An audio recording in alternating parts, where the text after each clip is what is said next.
I'm not sure. There were multiple arrests, and that's going back to things being squashed from the internet. Derek German's police record has been absolutely whitewashed from the My Case system, um, and again, knowing now what I should have known years ago, I would have captured all of it. But I'm not aware of who was the arresting officer. As far as there are several articles, and even if they're gone now off the internet, I know that there was an episode that I did, which I have a new laptop now, and my old laptop holds a lot of my early on PowerPoint presentations. But I did an interview years ago with Toby Garth, Ashley Garth's dad, um, where we discussed the arrest of Gabe Ellis and Derek German together. They were breaking into a fertilizer plant, they were stealing the ingredients of I can't ever pronounce the name. I just can't. It's some kind of chemical that is used to cook meth. And there's multiple people that were involved in multiple break-ins. And out of all of them, Derek German is the only one who got a slap on the wrist. And you have to ask yourself why. So I don't have all of the answers because a lot of it has been erased. But law enforcement was, the David Kallenberger case that I worked on a couple years ago, kind of involved the same scenario. You had David Kallenberger was married to a woman who had the same connections to meth, the meth world, drug dealers, the Paladinos. They lived in and out of Delphi. They lived in and out of Monticello. And her husband wanted her out of that scene. He ended up dead. Well, I think that we could at this point say, yeah, I think he went missing in 2016. His body's never been found. Um, but through working on his case, I discovered that the sheriff in Tippecanoe County and the sheriff's brother, Tony and Barry Richards, out of Tippecanoe County, were on the take and being paid off to look the other way to allow drugs coming in through Tippecanoe County through a guy named Dave Grader and the Paladinos. And Dave Kallenberger's wife, Valerie, was involved with all of that. And David Kallenberger was considered a snitch, and therefore he was gotten rid of. They were afraid that because David wanted his wife off the meth to stop dealing with these people, that ultimately, the end resort was to get rid of David Kallenberger. And he was disposed of. His body's never been found. And Jerry Holman worked the case. Jerry Holman actually 2 years ago, we thought we had a great lead on where David Kallenberger's body was buried, and Jerry Holman went out there. I have it on video. I had boots on the ground who went out and videotaped the dig where they were digging up the area where we thought David Kallenberger's body was possibly buried, and unfortunately, it wasn't discovered. But it just goes. It's all under the same umbrella, and I mean, there's no denying the corruption. There's no denying that you've got a prosecutor like Robert Ives out of nowhere doing public interviews, discussing the case, bearing his soul on what he thinks happened, and his take on the crime scene, to then quietly and slowly bowing out gracefully, where somebody, bombards their way in like a Nick McClellan, taking over the office without an election. And then within 16 days of him taking office, he starts providing favors, AKA his buddy, Ron Logan. Let's modify his sentence. Let's bring him home. I mean, it's sad that, like, in a community like Delphi, it really is a great community. Some people are truly convinced that these are all the heroes of the day. Nick McClellan, the sheriff, all the law enforcement officers there in Delphi, they're all the hero of the day. And then the other half of the town is saying, these are some fucked up people, and we need to keep our mouth shut.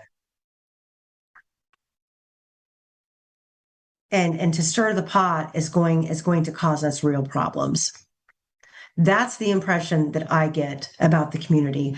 And Derek German, I think, has a lot of explaining to do. And he's never going to be made to speak. And those two little girls, we are stuck with accepting what the state is trying to shove down our throat, or we can continue to demand answers. And you have to pick a side. And I really don't even believe at this point, after being involved in a lot of the groups, the Facebook group discussions, the arguments that are raised by, AKA the guilters, I don't even believe that they truly believe what they're arguing. They're just not ready to admit that this type of deceit and corruption is possible. Even after what's going on in this country today, where it's all being laid out in front of them, and they're all suffering the consequences of a tyrant's decision-making. It's the same thing in a small county like this, that, they are going to ride or die for their sheriff, their prosecutor. And there's not a whole lot that you can say to change their mind. In fact, we were just having a debate the other day in a Facebook group, talking about the DNA in the case and all of the pathways of additional testing that could have been done that the Indiana State Lab chose not to do. At whose decision making, I don't know, but they chose not to pursue these pathways. And I listed all of the different testing that could be done that the state chose not to do. And there was an individual who is, continuously in there debating, arguing, going overboard to defend Nick McClellan and the jury's decision. And I posted all of this information, and his response to this was, you do realize that this kind of testing could actually prove Rick Allen was the killer. I said, well, you just answered my fucking question. What are we here debating? Because you're convinced that Rick Allen was the killer. And now you're saying the DNA testing could actually prove he was the killer. So which is it? Is he the killer or is he not? Was it not proven? Or was it? It's very frustrating, the ignorance of some people. I've definitely noticed that in some of the groups, and I do my best, and probably one of the best things I did getting started in this particular case is that I found documents, and it was a large PDF, and I was aware of just some of the basic controversies about the crime scene, and seeing people in the comments trying to turn people away from looking at that or taking it seriously. And I avoided all the groups, all the quicksand of any case. Go into the comment section and get in a fight with someone who disagrees. It's quicksand. You waste all your time. You get emotionally worn out to where you're ready to give up because you're tearing your hair out with these people that you can't get through. And I used to do that when I was younger, and I've just learned over the years, some people are not even worth wasting your breath, wasting your time on. And I scratch my head. I see that with some of the people. It's like they saw one headline, Richard Allen confesses to crime. And they see that, I'm assuming, and they just say, oh, well, no one who's truly innocent ever confesses to anything. They're not going to confess to a crime. Well, that's not exactly true. I remember being a teenager and the Iraq War II was hot, and the big controversy was they called it enhanced interrogations. And what it is waterboarding. They torture these people into giving up information. And so this has been around, and I don't know why this is so hard for people to comprehend. But if you're forced to give confessions under duress or in torturous-like conditions, that's not a true confession. And I would argue if people take an honest look at the conditions that Allen was in, being force medicated, being harassed, which, at least two people swore to. One was an inmate and one was part of the Baldwin defense team that swore in an affidavit that Richard Allen was being basically tortured and abused in prison. I don't know why people are so pro government, pro police, pro prosecution. Just that it's like they naturally wake up on that side of the bed, and that's not how it's supposed to be. I was reading in the Murder Sheet book, they were breaking down the jury deliberations, which I believe went on for 19 or 20 hours. And so, in my experience, that tells me that if it took a jury to get all 12 people on the same page, it took them 19, 20 hours of deliberating and talking and arguing amongst themselves. There clearly wasn't any uniformity as soon as the trial was over. In the Murder Sheet book, they break it down. I think at the beginning it was 9-3. 9 jurors felt guilty. 3 were, quote, undecided. Well, in my opinion, it's not undecided. It's not guilty. It's very, these little words and the way people and the way the jury, they frame this whole thing that, oh, well, I'm undecided. No, it means you're not guilty. The state has to produce evidence which puts your mind at rest that there is no reasonable doubt that Richard Allen is guilty. And just the way, I listened to the Murder Sheet interview where they had the female juror talking about her experience, and I'm just shaking my head at, and this is it was a fucking party. It was a party. It was a huge, oh my God, we were on this highway chase and we were being tracked down by the paparazzi, and we had a cookout, and the bailiff was, flipping burgers and all of these things. And knowing, being an outsider looking in, these 12 people were duped. They were absolutely duped, and I don't fault them. It's it's a little bit laughable at the fact that even with this lopsided parallel of how Judge Gall allowed this trial to be conducted, that we even had 3 people on the fence. Because the defense was completely cut off at the knees, handcuffed, and blindfolded. They weren't allowed to present anything contradictory to what the state was putting on in their case. So I really, I don't fault the jury. I just, it's very frustrating to me, the whole thing, because I know firsthand with the cases that I've worked on that I know once the conviction is handed down, you've lost all leverage. You are now back against the wall, up against a brick wall with the cannon ready to fire on the other side. The system was not designed for someone to be convicted and then their conviction be overturned. And in fact, it seems almost more realistic that the system is designed to exhaust every avenue of relief for someone who's been convicted. The majority of appeals, the direct appeals, post-conviction relief, at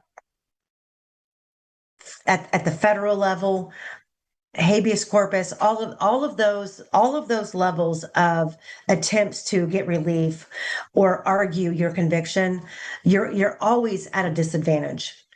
The system is not designed for a guilty person to win. So that is why a judge has the utmost responsibility to be to balance as the trier of fact and to be the executioner of the law. And in this case, Judge Gall was literally the executioner, in my opinion. She was the executioner of the law. The number of motions filed that she just flat out denied without any kind of fact-based law to explain her decision, the denying of the Franks motion, all of her denials, the denying to preserve the evidence, the motion to correct error, every chance she got, she enabled the state to rule this case. She never put the state on the spot, on the podium, and required them to divulge the truth. They were able to cut corners at every point in this trial. It's disgusting.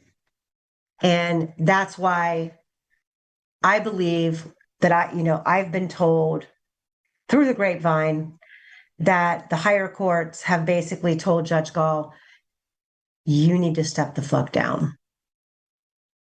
This is not looking good for you. You need to get out of Dodge. That's Really? why That's interesting.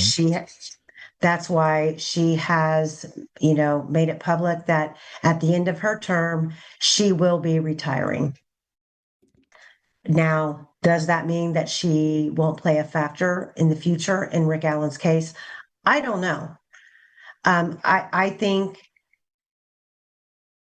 how this is handled by the Court of Appeals, the oral arguments, are we dealing with from a top to bottom statewide corruption conspiracy?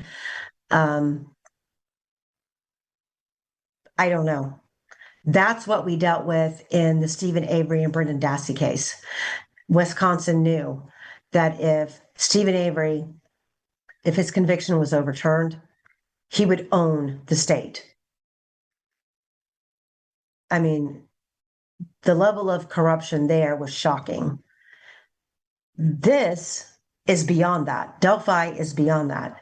And you don't know, for lack of a better term, where the tentacles, Doug Carter's tentacles go. Have they infiltrated the judicial system outside of Carroll County? Are we dealing with an appellate court who feels though if they overturn the decisions made in this case, are they going to be affecting the powers that be in a criminal aspect? That's yet to be determined. And I don't care what anybody says. I know that lawyers are going to listen to this and they're going to go, oh, she's over the top. No, I'm saying what you, as an ethical attorney who has taken an oath, can't say.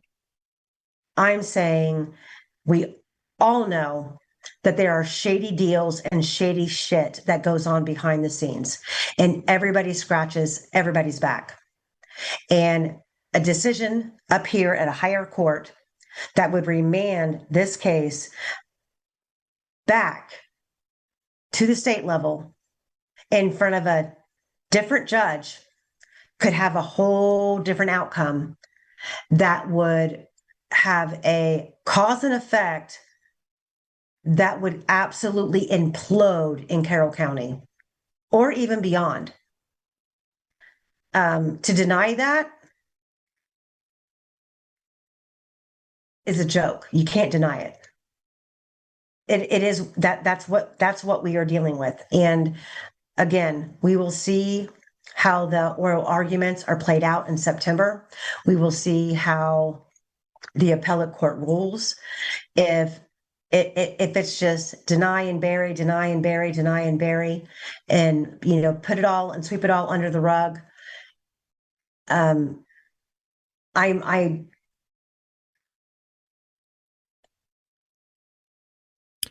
am only praying for someone to intervene that has the ability to make a difference, if that's what we end up with. Give me a quick tutor session here on this next phase that happens in September.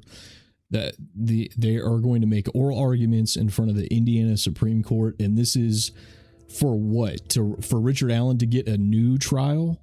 What's the object that they want?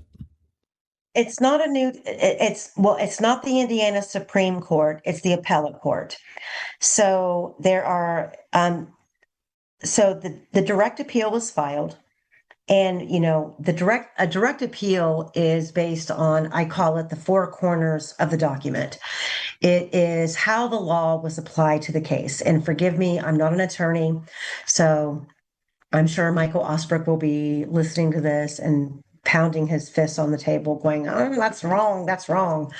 I'm going to do the best that I can here.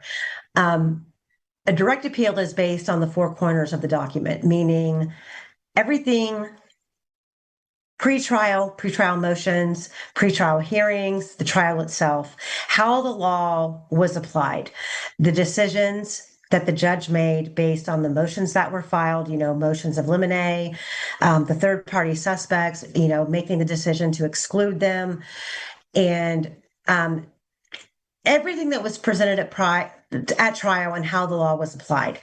So those arguments have already been made. The state filed their direct appeal. It's a new set of attorneys. It's not the trial attorneys who filed that. And then the state had the opportunity to respond in rebuttal to what the appellate team filed. And then the appellate team gets their own rebuttal. And that's the last. So all of that went to the appellate court. And instead of the appellate court ruling on the arguments as they were presented, the appellate court said, okay, we need to hear more. There's enough here for us to schedule oral arguments. We need to hear from the state and the defense in person, in front of our panel. They need to give us their basically their condensed argument of what's in these filings. That is scheduled for Monday, September 21st, in front of the Indiana Appellate Court, which the appellate court, I believe, has a rotating panel of, I think it's, if I remember correctly, because I did a whole live on it, I believe there's a rotating panel of 12 judges that are on the appellate board, but only 3. The way that the rotation works, there's 3 assigned, I believe, to a 3-month I could be wrong, but I think it's, yeah, I think that's right. Um, 3 times 4 is 12. There's 12 judges, and they rotate three per like term, 3 months. So there are 3 judges that have been assigned to hear these oral arguments. Now, in the direct appeal, there were a lot of avenues requested for relief. One was that the appellate court require that there's a Franks hearing held, which that would mean that the case would be remanded back to the state at the state level, meaning going back to the trial court. And there's actually a Franks hearing held, which was, the 135-page Franks memo that was put forth by the defense team that just sat in limbo. It was the document that basically told us, the public, for the first time, details about the crime, gave us insight to all of these other third-party suspects that we really had no idea were involved. They broke it down, and ultimately the Franks memo was based off the investigation that the state did. The information was turned over by the state to the defense, and it just took the defense a long time to piecemeal it all together, because the discovery was handed over in such a disarray intentionally, so the defense couldn't, they couldn't make heads or tails of it. Once they finally did, we were so far into the process that it was a scramble. They put out this 135-page memo requesting a Franks memo, which ultimately says that the probable cause affidavit that was signed by Judge Diener to do the search warrant at Rick Allen's was based on lies. And it sat on the docket for months. Judge Gall didn't rule against it. She didn't approve it. She didn't grant it. She just didn't rule on it for a long period of time. And then ultimately, and don't hold me to this factually, date-wise, time-wise. I'm sure there's a couple other people, like All Eyes on Delphi, know the dates and times better than what I do. But the defense team had to then turn around and file additional requests for a Franks hearing to be held. And I think that it went all the way from the original Franks memo to being 2, 3, and the 4th Franks memo, them requesting this hearing happen, and ultimately it was denied. And it was denied without pause. She put forth no case law upholding her decision, nothing. It was just flat out freaking denied. So that is one of the arguments that the direct appeal raises, that they should be entitled to a Franks hearing. And ultimately, the appellate court has responded with agreeing that there's enough of a defense argument here that they want to hear oral arguments. So all of these arguments that were raised in the direct appeal are going to be condensed. They're going to have a limit. They're going to have a limited amount of time to speak in front of the court. It is going to be a live feed. I plan on being there in person simply because I want to gauge the atmosphere. I want to watch the judges as they intake the information from both parties, the state side and the appellate team side, and kind of walk away with my own interpretation of the vibe in the courtroom. And then it's probably going to be a couple months before we get a decision. But, I look back at when Baldwin and Rosie were kicked off the case by Judge Gall in like this sabotage type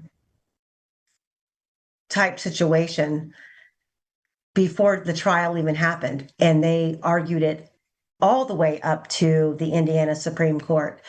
And if I'm not mistaken, the Indiana Supreme Court ruled the same day that they heard those oral arguments that Baldwin and Rosie needed to be reinstated as Rick Allen's attorneys.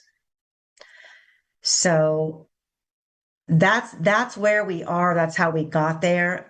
This was a part of the process. I'm optimistically hopeful that the fact that the appellate court, it's one of those things, are they doing the right thing by granting oral arguments, or are they granting oral arguments to pacify the situation, to ultimately deny, or are they truly invested in what the fuck was being done in this case? Are they as judges looking upon their fellow comrade, Judge Gall, and mentally ostracizing her like, girl, what the hell are you doing? It's a coin toss. But that's where we are. September 21st, oral arguments.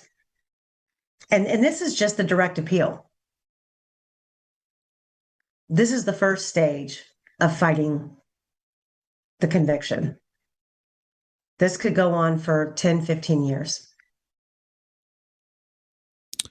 A good lawyer knows the law. The better lawyer knows the judge. Tell Michael Osbrook I said that. Well, Michael Osbrook is, to me, I've come to know him over the last couple of years, and he pulls no punches with the fact that not everything is cracked up it's not cracked up the way that you think it is.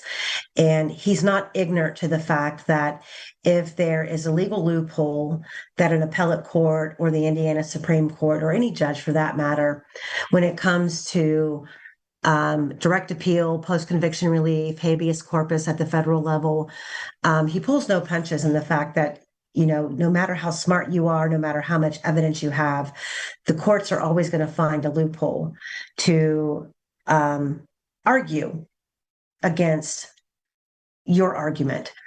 And he's he's more than frustrated than I am, because he obviously he knows the law a lot better than I do, and he schools me on a weekly basis when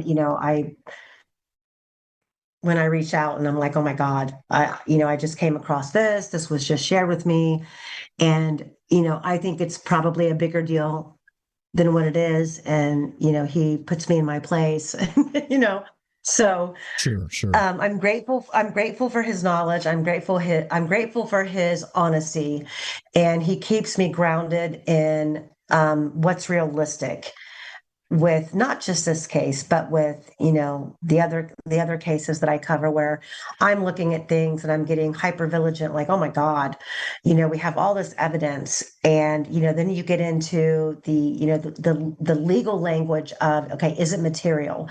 Is it impeachment? Is it this? Does it meet the fifth prong? There's all these things that a non-legal mind like myself forgets, and sometimes I want to hang up on him, like, okay, thanks for freaking busting my bubble, But yeah, I mean, we are at a precipice right now with Rick Allen's case that I feel that if this direct appeal fails, although I'm optimistic, at least for the oral arguments. And that's why I want to be there in person to gauge the atmosphere myself. But if this direct appeal fails, I am heartbroken for Rick, not because he doesn't have any other avenues of relief, but because the time frame that he's going to have to endure to proceed in the legal process. Especially if, I've communicated with some people who are close to Kathy Allen who say, there's been multiple attorneys who have stepped up offering, the representation. And I can't sit here and say that I believe all of the things that I've been told. But I do know that there have been a very stronghold group of people, Michael Osbrook being one of them, who has no intention of ever representing Rick at the trial level or at the post-conviction relief level. The services that they offered were simply to get access to the discovery in the case, organize it, preserve it, and make progress on avenues of the discovery that weren't pursued prior to the trial. That alone is the hardest work that anyone can endure in a case of this magnitude. He offered to do it for free, and that would ensure that wherever we ended up in this case, whether it be the direct appeal was successful and it gets kicked back to the state level, or it's denied and it goes into post-conviction relief. If Kathy Allen doesn't have a pro bono attorney lined up to take this case, then Rick is going to have to falter back to a public defender, which the good news is in the state of Indiana, you are provided a public defender for post-conviction relief. However, it's on a first come, first served basis. Therefore, you go on a waiting list. Right now, that waiting list is 2 years. Then, once it's assigned to a public defender, that public defender has to play mayonnaise, mustard, catch up on the case. What Michael Osbrook was offering was during the normal process of the direct appeal, let's get ahead of the game, give me access to all the discovery, allow me to organize it, because you got to remember, during the trial or the onset of the trial, the defense was having to cat scratch to get every single article of discovery that they knew existed that the state was trying to hide. It was motion after motion after motion and months. I don't remember the date and time, but it was 2 years into Baldwin and Rosie taking on the case before they even got the actual copy of the Bridge Guy video. Everybody was playing hide the ball on the state side of things. And then Judge Gall kicks them off the case, which then required them to turn all of the discovery that they had back over to the state. Once they were reassigned to the case and they were given back the discovery, it was all disorganized and in mayhem again for a second time.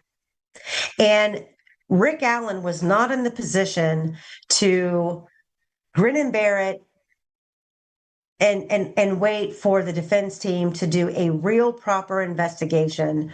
They had to file for a speedy trial because they were in fear that Rick was not going to survive the circumstances that he was being subjected to. And it was a lose-lose situation. I read in the Murder Sheet book that at one point Judge Gohl postponed the trial for a year. Correct? I don't believe that she postponed it for a year.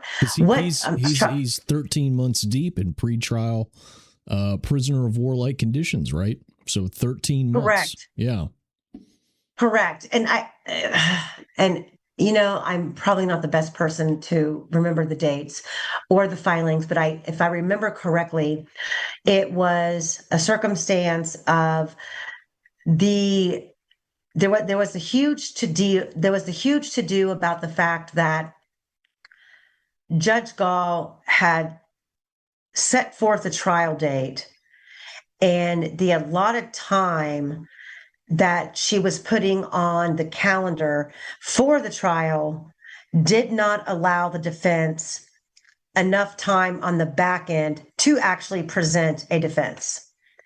She was cutting the trial short by several weeks. So there was a big argument about that and getting it rescheduled. I can't speak on the postponing of the trial. I know that prior to them being kicked off the case, they had every intention of filing for a speedy trial. But because they were kicked off the case, they had not had the opportunity to file those motions.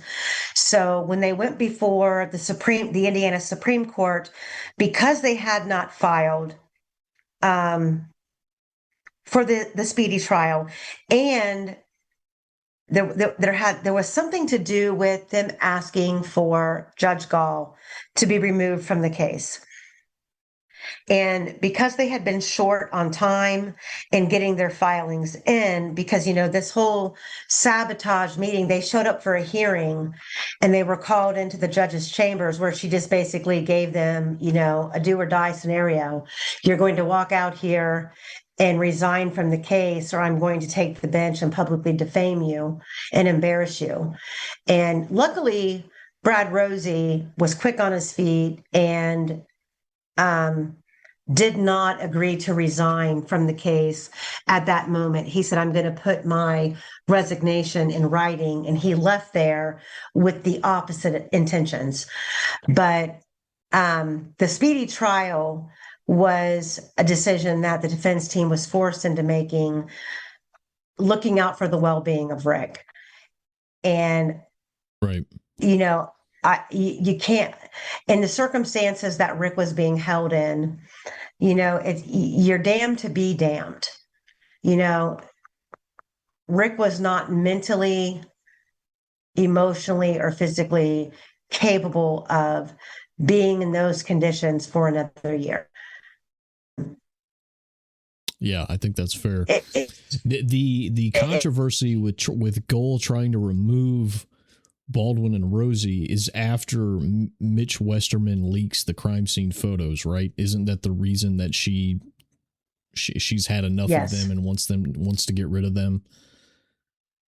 Yes.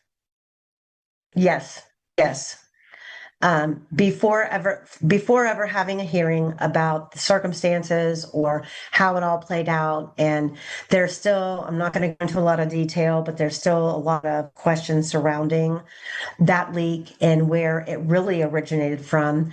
Those crime scene photos, first and foremost, were leaked pretty much from day one, from the individuals who actually happened upon the crime scene. There were photos taken. This is hyperbole. I've had somebody in my chat throughout the course of the Vault episodes who claims that she was, I guess you would call it, FaceTimed or video chatted by a friend of hers who was on law enforcement from the crime scene while the bodies were still there. And she's been able to give a description of the phone that contacted her and how it, panned around the crime scene and what she saw and how it differentiates from the leaked crime scene photos that we now have.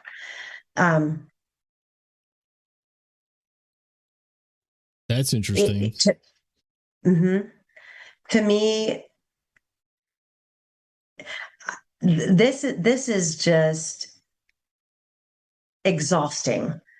The the secrecy, the non-transparency. I get, Abby and Libby were two young girls, okay? But this case is damn near 10 years old. The crime scene, not by the public, but by law enforcement themselves, by Robert Ives himself,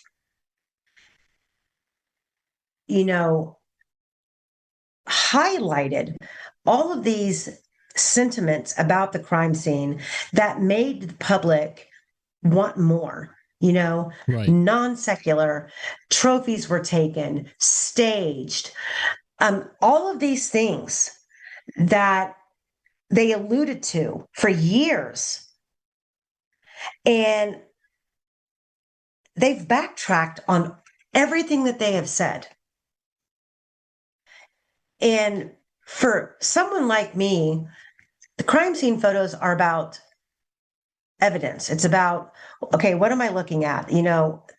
I have the leaked photos, and they tell a story by themselves, but I have to question how accurate are they?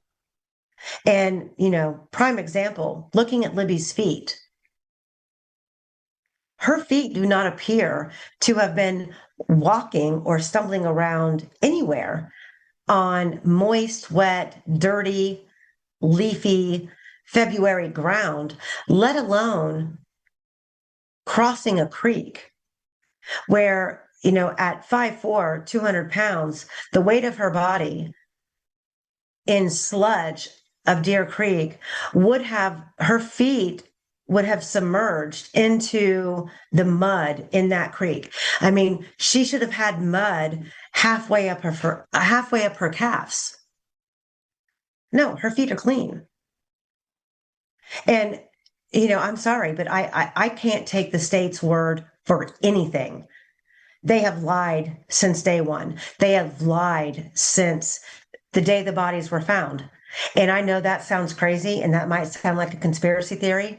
And I never thought that I would find myself believing that there would be any reason for this homicide from Jump Street to have lies surrounding when the girls were actually found. But I can't deny that we have had the scanner audio transcribed 3 different times, and we have gone over it minute by minute. And that's exactly what happened. The bodies were found hours earlier.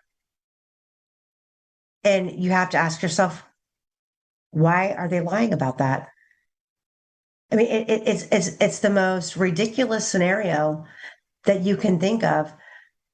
Like, okay, why there's no need for them to lie about when the bodies were found. There's no need. Or is there? Because that is what the police scanner and eyewitnesses and timestamp marks tell us. That's a whole nother episode. And I have no explanation for it other than the fact that I'm convinced that police scanner and that audio absolutely prove law enforcement found the girls much earlier in the morning. They turned all of the searchers away, kept that area coordinated off, blocked off, why they got everybody into place, crime scene unit, helicopters, crime techs, everybody was already in place. And then all of a sudden they let the guard down, let searchers back in after being turned away all morning. From before the sunrise, people were being told, they were being turned away and told, we have dogs working. This area has already been searched. Neither were true. And then all of a sudden, searchers were allowed to convene into that area, and law enforcement's well prepared. They've got their command unit set up out there on 300 North. They've got their crime scene techs already en route. You don't do that if you don't have a crime scene. You don't do that when the night before you're telling everybody the girl's phone is pinging all over town and you're searching every corner and nook and cranny of the city of Delphi. You don't all of a sudden converge outside of the cemetery, anticipating that bodies are going to be found before they were found. And that's exactly what was happening. And I can't explain it.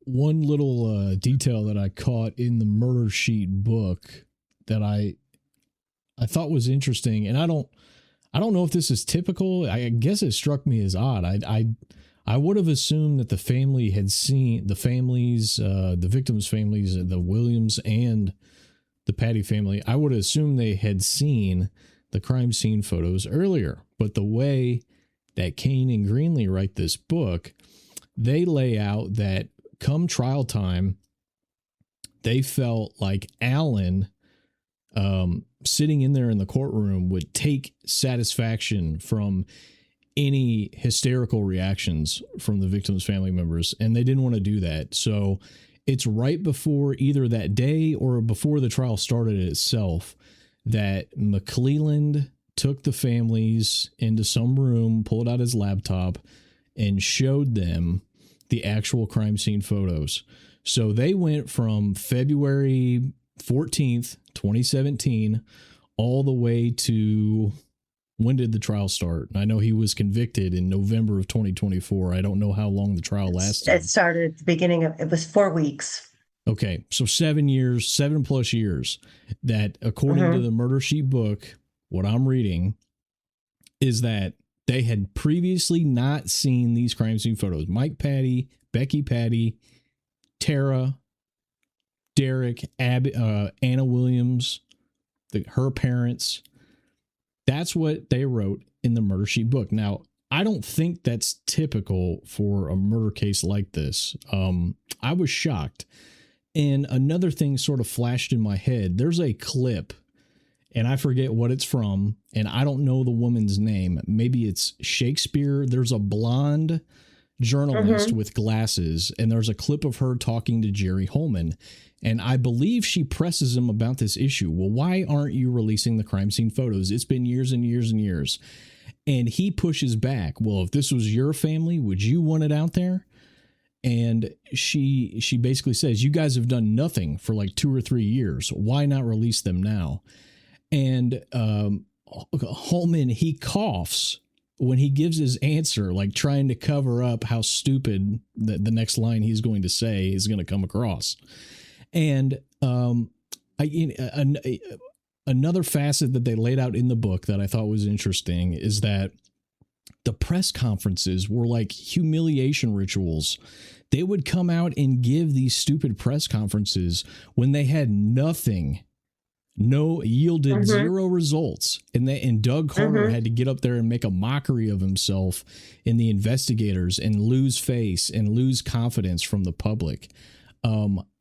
I had heard that claim. Other people told me that on the phone when I talked to them in private, but they confirmed it in this murder sheet book.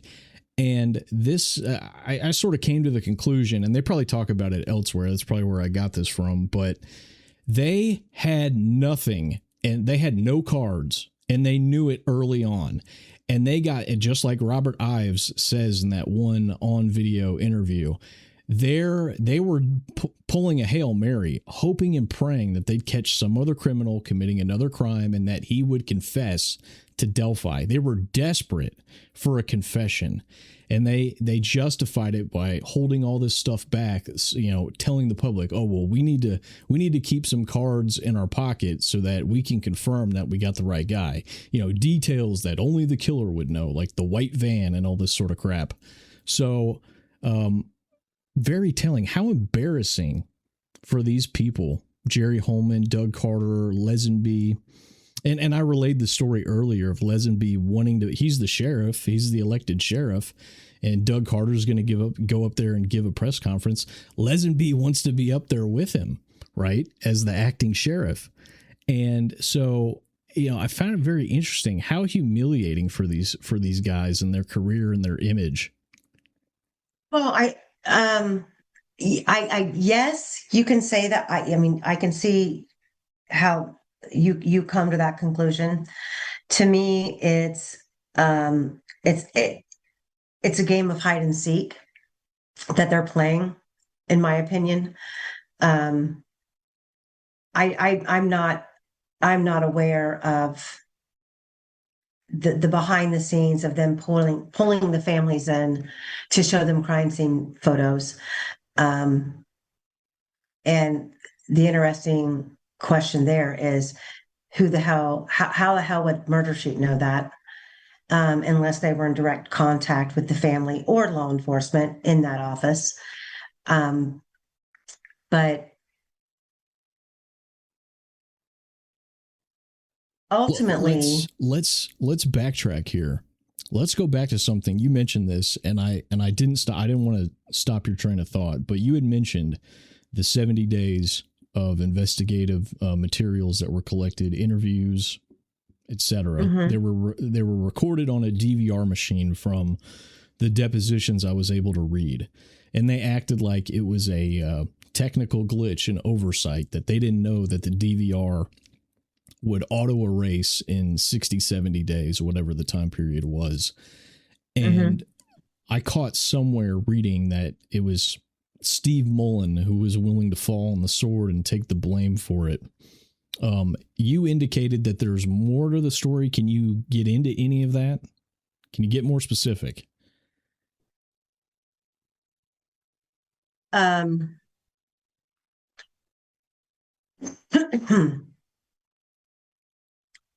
what I can say is that every department, and I know this because I worked in one, law enforcement, every department has an SOP, standard operating procedure. And I am able to say without a doubt that there were officers who were operating under the department's normal SOP, who knows that there are interviews that were preserved by them. A particular officer preserved interviews. I can't go into detail how I know that. I can't go into detail about how they were preserved, but there's documentation that they were preserved. It's a litany of interviews, and we are either dealing with individuals in Carroll County who just completely disregarded their standard operating procedures, or they're lying about lost interviews.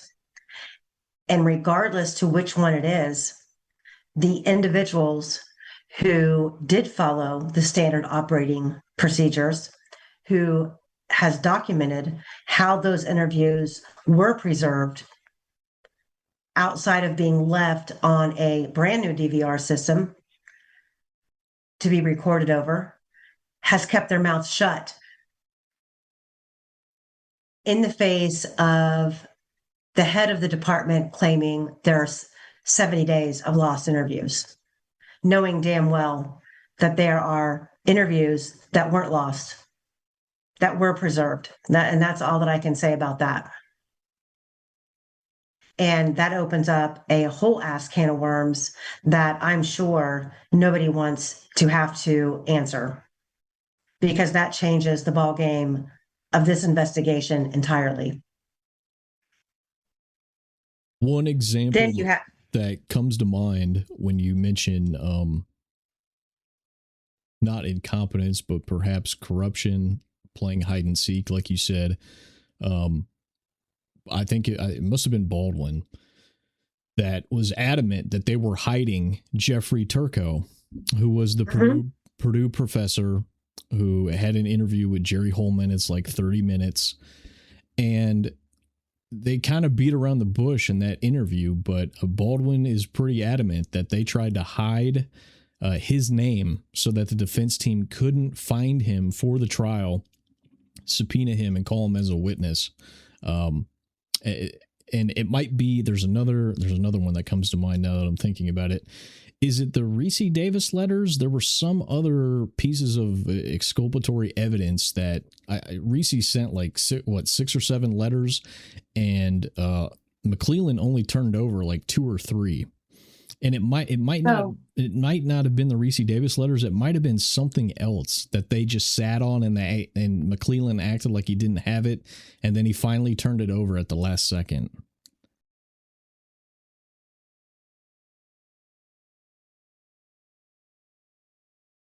Now to a pretty big update on the Delphi murder case. And new evidence is filed by Richard Allen's team in an effort to reverse his conviction in the murders of Abby Williams and Libby German. So this new evidence points towards other people being involved in the girls' deaths. As we've reported, the defense wanted to convince the jury that the girls were killed in a ritualistic sacrifices, part of Odinism. However, the judge said there was not enough to connect other suspects to the crime at the time of the trial. Allen's defense team plans to challenge the judge's decision as a key argument in the appeal.